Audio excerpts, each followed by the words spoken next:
मंगलम भगवान वीरो मंगलम गौतमो गणी मंगलम कुंद कुंदार्यो जैन धर्मोस्तु मंगलम सर्वमंगल मांगल्यम सर्वकल्याणकारकम प्रधानम सर्वधर्माणां जैनम जयतु शासनम। नमः समय साराय स्वानुभूत्या चकासते चित्त स्वभावाय भावाय सर्वभावांतरक्षिणे। समय सार जी परमागम ग्रंथ है। इसके परिशिष्ट रूप से प्रस्तुत स्वाद्वाद अधिकार और उसके 258 नंबर के कलश की अपनी स्वाध्याय समय सार सिद्धि भाग 11 में उसके भावार्थ के ऊपर जो गुरुदेव का व्याख्यान है थोड़ा ही है। उसके बाद अपन कलशामृत से लेंगे। पेज नंबर है 434, नीचे है ना भावार्थ। एकांतवादी यानी एक ही परभावों से अपना सतपना मानता है। यहाँ परभाव का अर्थ अपन ने कल भी चर्चा की थी कि ज्ञेयों के परिणाम रूप जो भाव हैं वे परभाव कहे। तो परभावों से अपना सतपना मानता है ये एकांतवादी। परभावों से ही अपना सतपना मानता होने से परभाव से ही अपना होनापना मानता है, इसलिए बाह्य वस्तुओं में विश्राम करता हुआ यानी उसमें ही ठहर जाता हुआ अपने स्वभाव को जानता नहीं, स्वभाव को पहचानता नहीं, उसकी प्रतीति नहीं, विश्वास नहीं, तो पर्याय में जो कुछ भी ज्ञेय का भाव जानने में आया उस भाव रूप ही ज्ञेय के भाव रूप जो प्रभाव उस रूप में हूँ ऐसा वह अपना अस्तित्व मानता है। देखो इसमें स्पष्ट करते हैं गुरुदेव, बाह्य वस्तुओं में ही लक्ष्य फेरा करे, फेरा फरे। फेरा फरे माने उसी में ही इसका लक्ष्य उपयोग। बस एक ज्ञेय का परिणाम विषय किया, फिर दूसरा परिणाम या दूसरे ज्ञेय का परिणाम, ऐसे लक्ष्य बाहर बाहर में ही भ्रमता रहे, फेरा फेर करे। हाँ, ज्ञेय से, हाँ, तो ज्ञान की अवस्था को मैं ज्ञेय से मानता है और ज्ञेय रूप परिणाम को ही अपनी सत्ता मानता है। मैं विशेष विशेष करूँगा तो मुझे विशेष भाव होगा। ये समझना गंभीर लाइन है। मैं विशेष विशेष करूँगा यानी मैं किसी विषय को विशेष रूप से जानूँगा तो मेरे जानने में विशेष भाव आएगा। हाँ, कोई विषय हो, कोई वस्तु हो, हीरा हो तो हीरा है, उसको मैं और विशेषता से उसके जो कुछ भी उसके फलक हैं, पासे हैं, उसे मैं और विशेषता से जानूंगा तो मेरे ज्ञान में विशेष जानने में आएगा। यानी ज्ञान की सत्ता जिससे कि जानना होता है उसे तो मानता नहीं। और ज्ञेय में जितना मैं विशेष विशेष जानूंगा, ज्ञेय को जितना विशेष विशेष रूप से मैं लक्ष्य करूंगा उतना मेरा ज्ञान विशेष होएगा। हाँ, विशेष होएगा ऐसा अपन को लगता है ना। हाँ, ज्ञान मेरा बढ़ेगा, ज्ञान और स्पष्ट होएगा और विशद होएगा।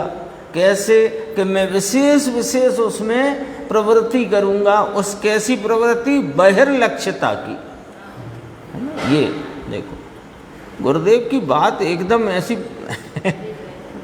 पते की आती सीधी। देखो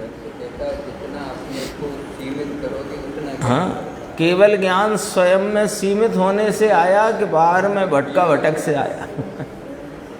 ज्ञान में तो विकास इतना हो गया परिपूर्ण कि 3 लोक 3 काल के समस्त द्रव्य गुण पर्याय उनके ज्ञान में युगपत एक समय में जानने में आ गए। ये ज्ञान वहाँ ज्ञेयों में लगने से आया कि ज्ञायक में लगने से आया? ज्ञान की ज्ञान में प्रतिष्ठा हुई तब केवल ज्ञान आया कि ज्ञेयों में प्रतिष्ठा तब केवल। लेकिन भ्रमणा है, इसी का नाम मिथ्यात्व है, इसी का नाम अज्ञान है, इसी का नाम एकांत है, और सच्ची और दूसरी भाषा कहें तो इसी का नाम संसार है। कितनी गजब बात कही। हाँ, अधिक जानने से बस हो, उसका कारण उनका कहने का यही है कि अब जितना कहा उसे समझ करके इधर आओ। इधर आओ, वाचक से वाचक में ना दौड़ो, वाचक से वाच्य में आओ। सुबह भी गाथा आई ना, वचन में प्रतिक्रमण, वचन में प्रत्याख्यान, वचन में नियम आदि सब ही पुद्गल द्रव्यात्मक होने से ग्राह्य नहीं है। आया था ना सुबह 153 गाथा। देखो, विशेष जैसे मैं विशेष विशेष करूँगा बाहर में लक्ष्य, तो मुझे विशेष भाव होगा। ऐसा करके बाहर में ही भटक भटक करता है। बाह्य वस्तुओं में विश्राम करता होने से, विश्राम का अर्थ अब देखो क्या क्या है। बाह्य के विषय कौन हैं? रंग, गंध, रस, स्पर्श, शब्द, ज्ञान, दर्शन, चारित्र, आनंद आदि पर के वह ही मेरे है। ऐसा विश्राम करता करता अपनी चीज को भूल जाता। दर्शन, चारित्र, आनंद, किनका? सिमंदर परमात्मा का अनंत दर्शन, अनंत ज्ञान, अनंत चारित्र, अनंत वीर्य, अनंत सुख। तो उनका जानने गया तो उसमें जानने में, उनको जानने में रह गया, तो जो जानने में आया बस इतना मैं हूँ। अपनी शक्ति को तो पहचाना नहीं। ऐसा विश्राम करता करता अपनी चीज को भूल जाता है। अपने में अनंत भाव भरे हैं, उस तरफ की सन्मुखता और समीपता नहीं करता, और पर तरफ की समीपता और सन्मुखता करके अपने में यह पर चीज पर भाव है ऐसा मानते हैं। ऐसा करके आत्मा का नाश करता है। और अब कहा स्यादवादी का, कि स्यादवादी तो ज्ञान भाव ज्ञेयाकार हुआ होने पर भी क्या कहते हैं कि मेरा ज्ञान पर ज्ञेय रूप से जानने के आकार होता होने पर भी मैं पर रूप नहीं हुआ। क्या कहा? ये इतना सा फर्क है। ज्ञान तो स्यादवादी का भी बहिर लक्ष्य में बाह्य विषयों को जानता प्रवर्तता है, और एकांतवादी अज्ञानी का भी, सबकी जन्मस्थ की यही दशा है। लेकिन वो उस ज्ञान के वास्तविक स्वरूप को, उसकी परिणति के पद्धति को, और वहाँ रही जो जिससे भिन्नता है उससे भिन्नता को, और जो मैं हूँ उससे मैं पने को बराबर जाने वो स्यादवादी, नहीं जाने सो एकांतवादी। कहा देखो, मेरा ज्ञान पर ज्ञेय रूप से जानने के आकार होता होने पर भी मैं पर रूप से नहीं हुआ। क्या कहा कि ज्ञान स्वरूपी भगवान पर भाव को जानने का आकार स्वयं में, स्वयं के कारण से होता है। तो ये आकार को छोड़ता नहीं। ये मेरा ज्ञान परिणाम अपना ज्ञानाकार है। ये मेरी ज्ञान शक्ति का सहज परिणमन है। ये मेरी चीज है। मैं मुझे जानता हूँ, मैं पर को जानता हूँ, ये जानता हूँ, ये मेरी चीज है। एक अर्थ में कोई मदद नहीं। कोई नहीं। देखो ये पर के कारण से मैं पर को जानूं, ऐसा नहीं है। ओह, क्या गजब की बात है। यानी विश्वास करने के लिए हमको वास्तव में अपने ज्ञान स्वभाव की महिमा जागृत करना होगी। नहीं तो अभी अभी भी अपन पढ़ रहे हैं ना, तो पढ़ते हुए लगता ये है कि यहाँ लिखा है सो मैं जान गया। गलस 258 में स्वभाव अस्थि की चर्चा आचार्य अमृत चंद्र देव ने की, गुरुदेव श्री ने स्पष्टीकरण किया। तो जो स्पष्टीकरण यहाँ आया वो मैं जान गया। तो जानना किससे हुआ कि यहाँ आया सो जानना हुआ। ऐसी मिथ्या भ्रांति कब तक रहेगी कि जब तक इस ज्ञान स्वरूप की महिमा नहीं आएगी। तो ये सारा वर्णन, ये वर्णन की महिमा के लिए नहीं है, ये सारा वर्णन शुद्धात्म स्वरूप ज्ञायक भगवान की महिमा के लिए है। देखो गुरुदेव कहते हैं 14 बोल में एकदम माखन डाला है। जैन दर्शन का प्राण है ये 14 कलश। बोलो, है ना। जैन दर्शन, स्यात शब्द जैन दर्शन की मुद्रा है, सील है ना, उसका चिन्ह है। बोलो, अकलंक निकलंक वाली स्टोरी है ना जो अपने सबको जानने में मालूम है। तो वो सिर्फ एक स्यात शब्द लिख के ही तो पकड़े गए थे कि ये जैन हैं। इसी बात पर तो पकड़े गए थे।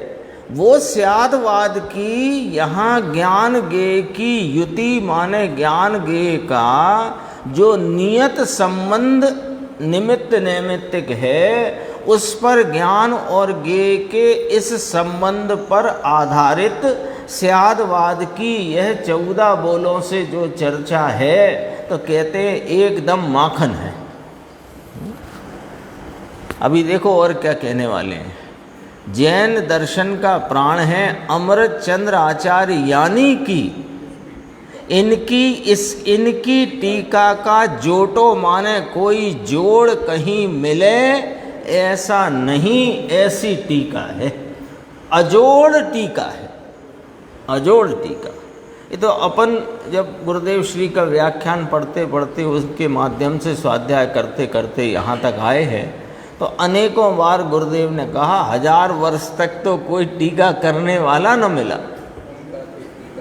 सोचो, यानी कुंद कुंद आचार्य के पट्ट शिष्य उमा स्वामी हुए, उन्होंने भी तत्वार सूत्र जैसे महान ग्रंथ की रचना करी और उसकी महान महान बड़ी बड़ी टीकाएं हुई। सरवार सिद्धि आदि, उसकी तो बहुत टीकाएं हुई।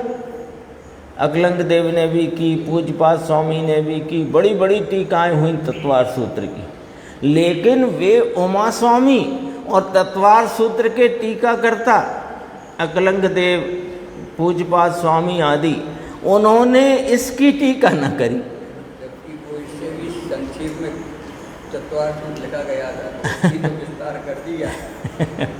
देखो, उसका अर्थ समझना ऐसा नहीं है किसी आचार्य के प्रति अपन कोई बात कह रहे हैं, उसमें एक भाव है गंभीर कि तत्वार सूत्र आगम शैली का ग्रंथ है। तत्वार सूत्र आगम शैली का ग्रंथ है और आगम शैली की टीका आगम शैली में करना इतना कठिन कार्य नहीं है जितना अध्यात्म ग्रंथ की टीका को कहना, यानी अध्यात्म को वचन में कहना कोई सामान्य बात नहीं है। ऐसा नहीं है कि उन आचार्यों की परिणति में अध्यात्म की सुगंध नहीं थी या अध्यात्म नहीं फैला था, ये नहीं है। ऐसा होने पर भी अध्यात्म की कथा कहना कोई अलौकिक कार्य है, ये कहना है। आगम शैली में देखो, उसकी बात करते हैं। आगम शैली में गुण स्थान आदि की चर्चा है, कर्मबंध की, प्रकृतियों की, उत्तर प्रकृतियों की, सब। तो उन भेदों को, प्रभेदों को और विस्तार कर देना इतना कठिन कार्य नहीं है। लेकिन एक एक अध्यात्म के सूत्र में भरा हुआ जो तात्पर्य और अभिप्राय है उसे खींचकर टीका करना, तब कहते हैं अमृतचंद्र आचार्य जैसे फिर 1000 वर्ष बाद हुए टीका करने वाले। ये चर्चा करके कोई अन्य आचार्यों की क्षमता का आकलन नहीं कर रहे अपन, लेकिन अमृतचंद्र आचार्य ने कोई कार्य अद्भुत किया है उसकी बात कर रहे हैं, ये समझना। देखो आगे और कहते हैं,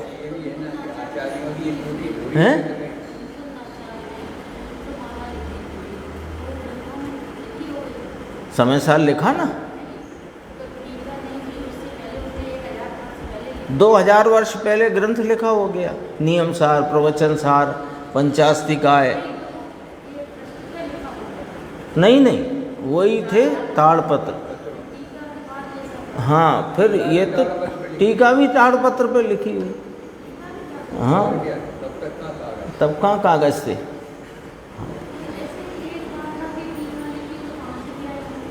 क्या जंगल में रहते थे वहाँ ताड़पत्र तो क्या कमी है।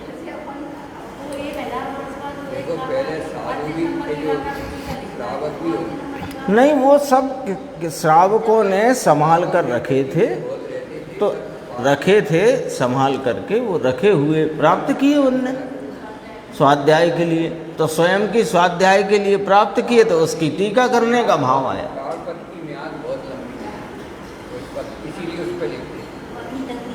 हाँ अभी भी रखे हैं वो सूखते जाते हैं, जर्जर हो जाते हैं, लेकिन बिखरते नहीं हैं। 200-250 साल पहले भी टोडरमल जी साहब ने जो ग्रंथ लिखे तो हाथ से लिखते थे। हाँ हाथ से लिखे, उस समय तो कागज कलम आ गई थी टोडरमल जी, लेकिन उस समय भी कोई फाउंटेन पेन और वॉल पेन तो थे नहीं, होल्डर दबात का ज़माना था। लिखो फिर पेन बंद हो जाए, फिर डोबो, फिर लिखो। टोडरमल जी साहब, पांडे जी हुए, राजमल जी साहब, तो वहीं ये तो श्रावक लोग एकत्रित करते हैं।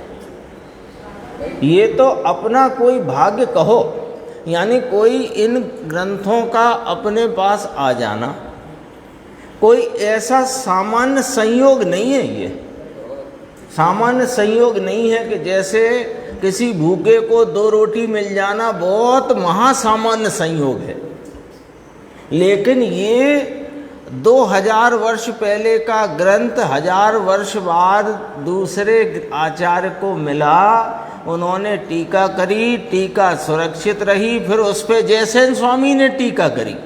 तो जयसेन स्वामी ने जो टीका करी वो अमृतचंद्र आचार्य का अनुसरण करके करी, यानी उनके ज्ञान और संज्ञान में वो अमृतचंद्र आचार्य की टीका भी थी।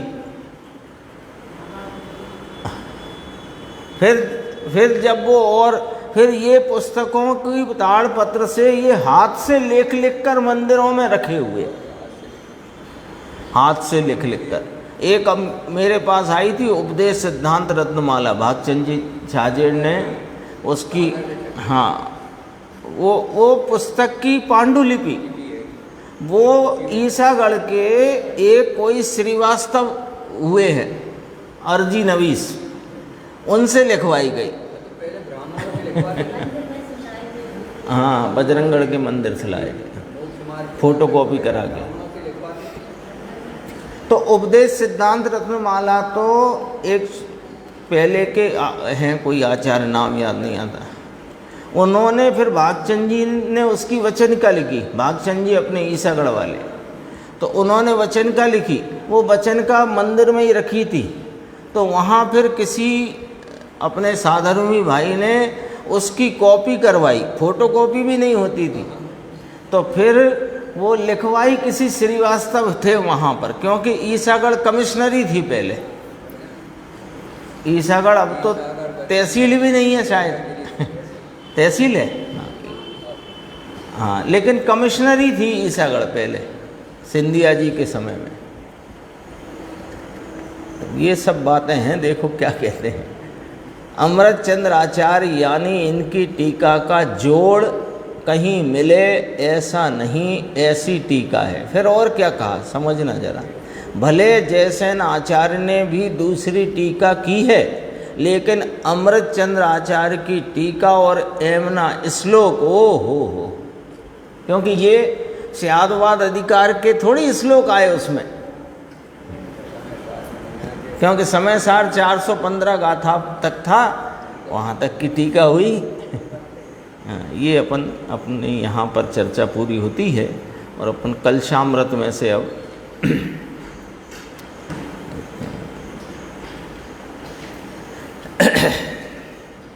कलशामृत का 299 नंबर का पेज है।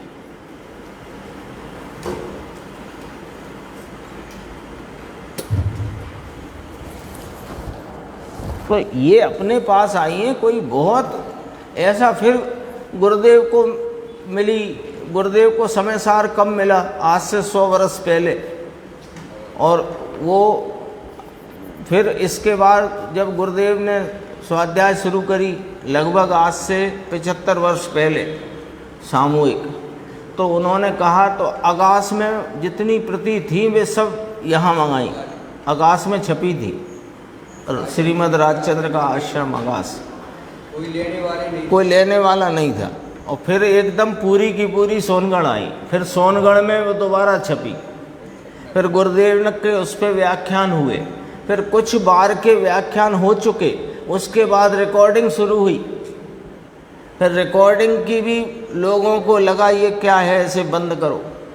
तब उन्होंने कहा नवनीत भाई ने कि हम अपने व्यक्तिगत के लिए कर रहे हैं, आपको नहीं चाहिए तो ना कोई मत लेना। फिर वो रिकॉर्डिंग हो गई, तो आज अपने सामने ये सब कुछ आ गया। तो ये सब चीज़ें मिल गई हैं अपने को, ऐसे ही हंसी खेल में नहीं मिल गई हैं, समझो तो सही जरा।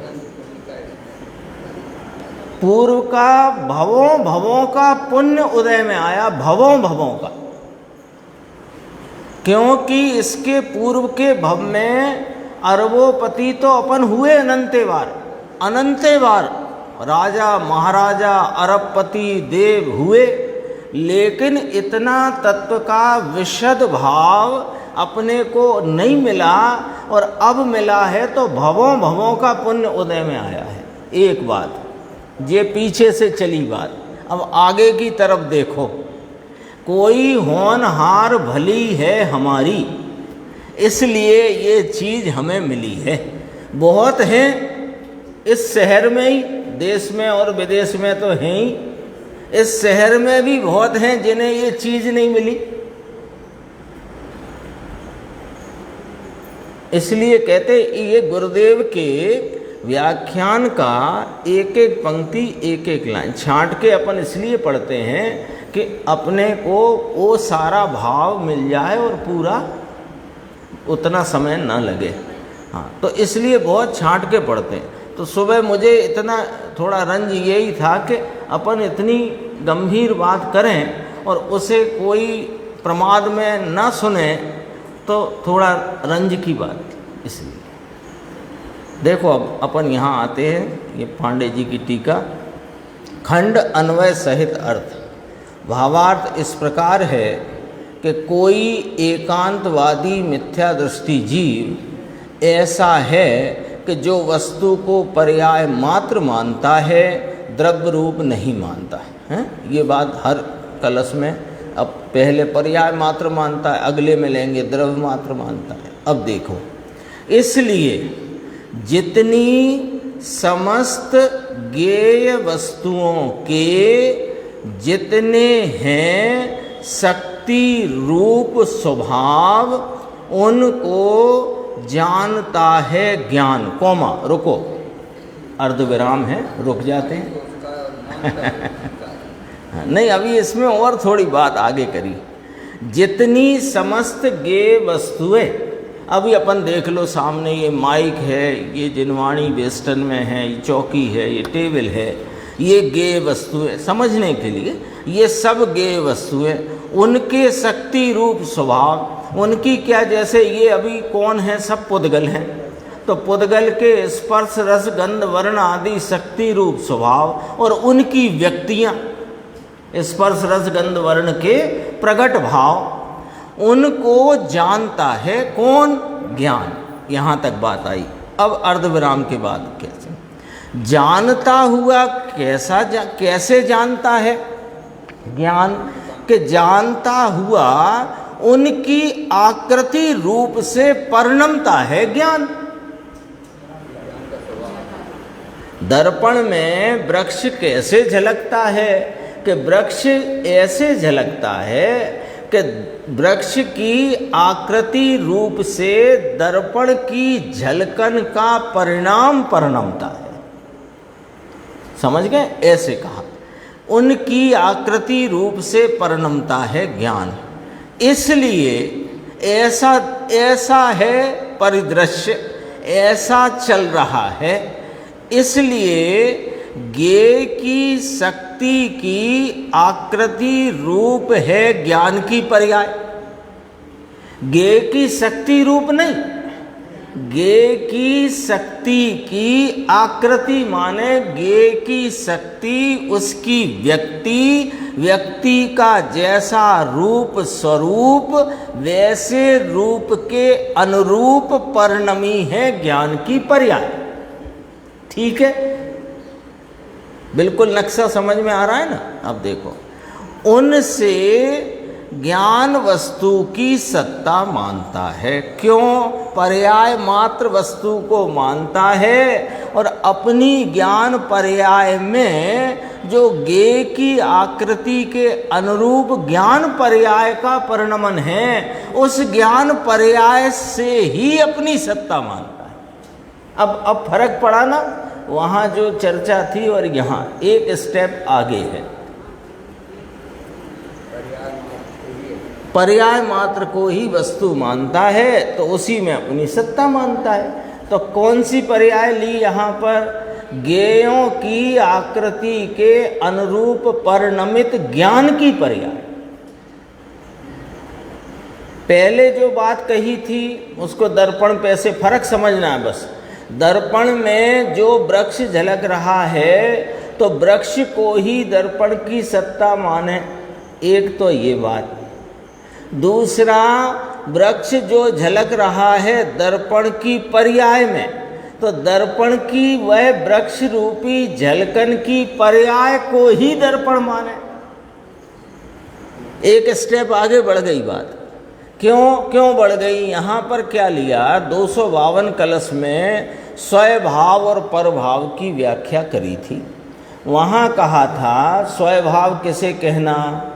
कि जो अनंत ज्ञानादि अनंत गुणों का एक रूप अभेद पुंज, वह तो स्वभाव है। उसमें गुण भेद और पर्याय भेद ये प्रभाव है। आया था ना? अब उसी शैली में उसी बात को यहाँ पर लेकर के ये कलश में खुलासा करते हैं। देखो, उनसे ज्ञान वस्तु की सत्ता मानता है। पकड़ में आ गया पॉइंट। किससे ज्ञान वस्तु की सत्ता मानी? ज्ञेय की आकृति रूप परिणमित ज्ञान की पर्याय, उससे अपनी सत्ता मानता है। और उससे, अब देखना गजब की बात, उससे भिन्न है अपनी शक्ति की सत्ता मात्र। जो त्रिकाल सदरस रूप एक रूप ज्ञानादि अनंत गुण स्वरूप जो वस्तु है, शक्तियों का पुंज जो वस्तु है, उसकी सत्ता उस पर्याय से न्यारी है। ज्ञान की एक समय की अवस्था जो ज्ञेयों की आकृति के अनुरूप परिणमित हुई है, वह ज्ञान की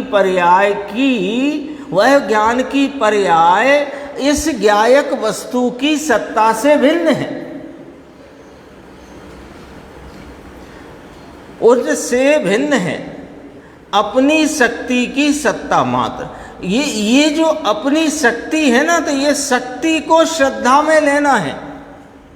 इसलिए गुरुदेव श्री अनेक स्थान पर आचार्य भगवान का हृदय खोलते हुए कहते हैं कि एक समय की पर्याय से भी भिन्न है दृष्टि का विषय। अनेकों स्थान पे कहते हैं, आचार्य भगवान का हृदय खोलते हुए कहते हैं कि नहीं कहते। दृष्टि का विषय नाम श्रद्धा का विषय, श्रद्धा का विषय माने आपरूपता का विषय, आपरूपता का विषय माने यही मैं हूँ ऐसी प्रतीति का विषय। यह गजब की बात है। अपनी शक्ति की सत्ता मात्र उससे भिन्न है, ज्ञेयों से भिन्न है वो तो दूर रहो। ज्ञेयों की आकृति के अनुरूप परिणमी हुई अपनी ज्ञान की पर्याय, उससे अपनी जो ज्ञान शक्ति सत्ता है वह उससे भिन्न है, उसको नहीं मानता। कौन? एकांतवादी अज्ञानी। ऐसा है एकांतवादी। उसके प्रति स्यादवादी समाधान करते हैं कि ज्ञान मात्र जीव वस्तु समस्त ज्ञेय शक्ति को जानती है, ऐसा सहज है, ऐसा उसका स्वभाव ही है। वह तो स्वयं को भी जाने पर को भी जाने, ऐसे ज्ञान परिणाम से परिणमना तो इस ज्ञान शक्ति का सहज ही है, नाम स्वभाव ही है। परंतु जीव तो यानी मैं तो अपनी ज्ञान शक्ति से अस्थि रूप हूँ। ज्ञान की विध विध कार पर्यायों से मेरी सत्ता न्यारी है। बोलो पकड़ में आई कि नहीं आई बात? ये कौन है? ये कौन है? ये ज्ञान का विशेष है, जो ज्ञेयों के निमित्त से ज्ञान की परिणमित अवस्था में उनकी आकृति रूप जो ज्ञानाकार का विशेष विविध विविध परिणमन है, ये ज्ञान का विशेष है। और मैं ज्ञान सामान्य हूँ, तो सामान्य विशेष से न्यारा है। तो सत्ता की स्वीकृति कहाँ चाहिए? सामान्य में।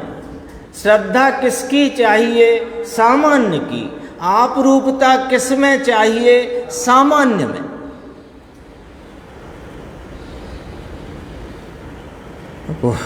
परंतु अपनी ज्ञान शक्ति से अस्थि रूप है, ऐसा कहते हैं। पशु नश्यति एव, पशु नाम एकांतवादी। ये अपने भावार्थ की पंक्ति है ना, भावार्थ इस प्रकार है। इसमें सारा विषय तो खोल दिया। अब कलश में किस प्रकार की भाषा है, उसमें क्या उसका अर्थ छुपा है, वो अपने सामने पांडे राजमल जी साहब कहते हैं। देखो, पशु नश्यति एव, पशु नाम एकांतवादी। नश्यति नाम वस्तु की सत्ता को साधने से भ्रष्ट है, एव नाम निश्चय से, वास्तव में। कैसा है एकांतवादी? बहिर्वस्तुषु नित्यम विश्रांतः। बहिर्वस्तुषु इसका अर्थ किया समस्त ज्ञेय वस्तु की अनेक शक्ति की आकृति रूप से परिणमी है ज्ञान की पर्याय, वो उसका नाम बहिर्वस्तु लिया। देखो देखो क्या आई बात, पकड़ में आई बात। बहिर्वस्तुषु, बहिर्वस्तुषु की व्याख्या क्या आई? ज्ञेयों की परिणाम, ज्ञेयों का भवन नहीं, अपनी ज्ञान की वह पर्याय जो ज्ञेय वस्तु की अनेक शक्ति की आकृति रूप परिणमी है, ऐसी विविध विविध आकार वाली ज्ञान विशेष, ये बहिर्वस्तु है। आलम्बन भूत नहीं, उसमें नित्यम विश्रांत, सदा विश्रांत है। विश्रांत है यानी पर्याय मात्र को जानता है ज्ञान वस्तु। ऐसा है निश्चय जिसका। तो ऐसा है किस कारण से ऐसा है? क्या वजह है जो अज्ञानी इस प्रकार से मानता है? अब देखो, पर भाव भाव कलनात्, परभाव माने ज्ञेय की शक्ति की आकृति रूप से है ज्ञान की पर्याय। लिया अपन ने जब पढ़ा था वहाँ कल परभाव भाव कलनाथ, वहाँ ज्ञेयों के अनेक प्रकार के भवन को परभाव कहा। यहाँ परभाव कैसे कहा? ज्ञेय की शक्ति की आकृति रूप से है ज्ञान की पर्याय, उसका नाम प्रभाव। उसमें भाव कलनात् यानी अवधारित किया है ज्ञान वस्तु का अस्थिपना, उसमें ज्ञान वस्तु की अस्थि मानकर बैठ गया है। कौन? एकांतवादी अज्ञानी। इसलिए बाह्य वस्तुओं में विश्रांत करता है। बाह्य वस्तु कौन है? कि ज्ञेयों की आकृति रूप से परिणमी अपनी ज्ञान पर्याय, वो उस ज्ञान पर्याय को मानता है कि ये मेरी सत्ता है। क्यों मानता है? कि उसने उसको ही ज्ञान वस्तु की अस्थि माना है, ऐसे झूठे अभिप्राय के कारण से। और कैसा है एकांतवादी? स्वभाव महिमनी एकांत निश्चेतना। स्वभाव किसे कहा? अब प्रभाव स्वभाव आ गए, दो शब्द आ गए, दो शब्द आ गए, क्योंकि स्वभाव अस्ति प्रभाव नास्ति। तो स्वभाव शब्द आया, उसका अर्थ करते हैं जीव की ज्ञान मात्र निज शक्ति के, इसका नाम स्वभाव। ज्ञान जीव की ज्ञान मात्र निज शक्ति, इसका नाम स्वभाव है। और उस शक्ति के सहज रूप परिणमन में परिणमित जो ज्ञान की पर्याय, जिसमें ज्ञेयों की आकृति के अनुरूप परिणमन वर्तता है, वह ज्ञान की पर्याय प्रभाव है। और ज्ञान शक्ति निज स्वरूप शक्ति वह स्वभाव है। हो गया अर्थ? सारा कलश खुल गया पूरा। तो महिमनी, क्या महिमा है उसकी? कि अनादि निधन शाश्वत प्रताप है इसका। किसका? ज्ञान मात्र निज शक्ति का प्रताप अनादि निधन शाश्वत है, यानी मेरा स्वभाव शाश्वत है, ये महिमा है। आज आया था कलश 182 कि यह आत्मा चैतन्य लक्षण से की छाप वाला और निर्विभाग है महिमा जिसकी, जिसमें भेद नहीं चलेगा। ऐसे यहाँ कहते हैं इसकी महिमा क्या है? कि अनादि निधन शाश्वत एक रूप सदृशता जिसकी महिमा है, ये स्वभाव है। और विविध रूपता जो ज्ञान की पर्याय में खड़ी हो रही है, खरेखर ये प्रभाव है। गंभीर है, एक से एक बात गंभीर से गंभीर है। एकांत निश्चेतन है लेव, यानी उससे सर्वथा शून्य है। यानी ये अपनी अनादि निधन शाश्वत प्रताप युत जो निज ज्ञान शक्ति है, उसको जानता नहीं, पहचानता नहीं, स्वीकारता नहीं, मानता नहीं, तो उससे ये निश्चेतन है, उसकी तरफ से बेहोश पड़ा है। निश्चेतन कहते हैं ना, मेडिकल लैंग्वेज में भी कहते हैं ना, वो जो बेहोश करने आते हैं डॉक्टर और निश्चेतना विशेषज्ञ। तो वो निश्चेतना क्या है? कि उस तरफ से निश्चेतन कर दिया। ये अपनी स्वयं की तरफ से निश्चेतन पड़ा है, शून्य पड़ा है। शून्य लिखा है, अपन शून्य कहते हैं ना, वो शून्य नाम शून्य है, शून्य पड़ा है। कितना गंभीर अर्थ है देखो। भावार्थ कहते हैं इस बात का ऐसा है कि वह एकांतवादी स्वरूप सत्ता को नहीं मानता, ऐसा है एकांतवादी। उसके प्रति स्यादवादी समाधान करते हैं, तू स्यादवादी नाशम न एति। तो तुम कहते हैं एकांतवादी मानते हैं उस प्रमाण से वस्तु स्वरूप नहीं है भैया, स्यादवादी मानते हैं उस प्रमाण से वस्तु का स्वरूप है, ऐसा कहा।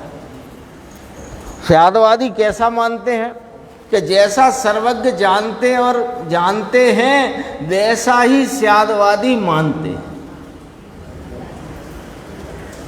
अनेकांतवादी विनाश को प्राप्त नहीं होते। भावार्थ इस प्रकार है कि वे ज्ञान मात्र वस्तु की सत्ता को साध सकते हैं। नाशम न एति, और उसमें क्या था, नश्यति, वह नाश को प्राप्त होता है। ये नाशम न एति, विनाश को प्राप्त नहीं होते।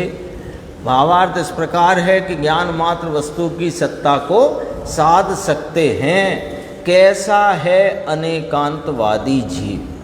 अब कैसा है? जो वस्तु की सत्ता को अपने ज्ञान में साध सकता है, वह अनेकांतवादी जीव कैसा है? तो कहा सहज स्पष्टीकृत प्रत्यय। सहज नाम स्वभाव शक्ति मात्र ऐसा जो अस्तित्व, पहले इतनी पकड़ करो, इतनी बात की, स्वभाव शक्ति मात्र ऐसा जो अस्तित्व, ज्ञान स्वरूपता का स्वभाव शक्ति मात्र ऐसी जो मेरी सत्ता है, उस संबंधी दृढ़ किया है अनुभव जिसने। कैसा है अनेकांतवादी, धर्मी, स्यादवादी, सम्यक दृष्टि, मोक्ष मार्गी है, भावी का सिद्ध, कैसा है कि ऐसा है स्वभाव शक्ति मात्र ऐसी जो है मेरी सत्ता, उस संबंधी दृढ़ किया है अनुभव जिसने, ऐसा है। फिर कहा और कैसा है कि सर्व स्मात् नियत स्वभाव भवन ज्ञानात् विभक्तः भवन। सर्व स्मात् माने जितना है अपनी स्वयं की शक्ति से विराजमान, ऐसे जो गे रूप जीवादि पदार्थ हैं, देखो वे कितने हैं, जितने हैं जगत में, है ना, जितने हैं जगत में अपनी शक्ति से, स्वयं अपनी शक्ति से विराजमान हैं, ऐसे जो गेय रूप जीवादि पदार्थ, ये सारा जगत खड़ा कर दिया, ठीक है। उनकी भवन नाम उनकी सत्ता है, वे कोई सत्ता से भिन्न नहीं है। तो उनकी सत्ता की आकृति रूप से परिणमा है। ऐसा क्या परिणमा है? जीव के ज्ञान गुण की पर्याय। पूरा विश्व खड़ा कर दिया, विश्व को उनकी आकृति, उनकी भी सत्ता है, उनकी आकृति, उनका रूप स्वरूप को जानता हुआ उनकी आकृति रूप से परिणमा है। कौन? जीव के ज्ञान गुण का परिणाम, ज्ञान की पर्याय। उससे मैं भिन्न हूं। हे भगवान, क्या बात कहते हो प्रभु। लिखा कि नहीं लिखा?